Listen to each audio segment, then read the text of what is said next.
માર્ચમાં કમોસમી માવઠાનો માર. માવઠાને લીધે ખેડૂતોના પાકને નુકસાન. જીરું, ઈસબગુલ, અજમો, સુવા પાકને નુકસાન. પાટણ સહિતના અનેક વિસ્તારમાં માવઠું. પાટણના સાંતલપુર, રાધનપુરમાં પણ વરસાદ. વરાહી, સાતપુરા, પીપળી, ગોત્રકા, નવા ગામ, અભિયાણામાં પણ વરસાદ વરસ્યો. વધુ વિગતો સાથે સંવાદદાતા ભરત પ્રજાપતિ જોડાઈ ગયા છે. ભરત, કમોસમી વરસાદ બાદ કેવી સ્થિતિ?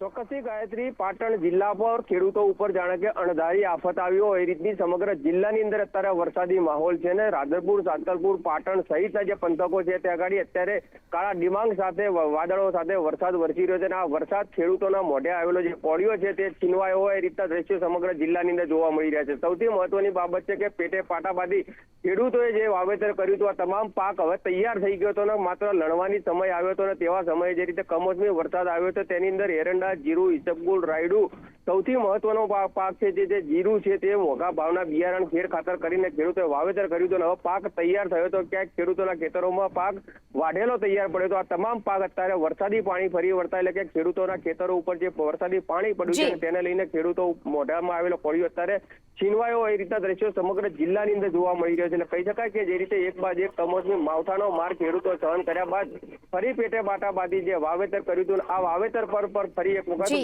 કમોસમી માવઠાનો માર જોવા મળી રહ્યો છે. જી ભરત, જોડાઈ સમગ્ર વિગતો આપવા બદલ આપનો આભાર.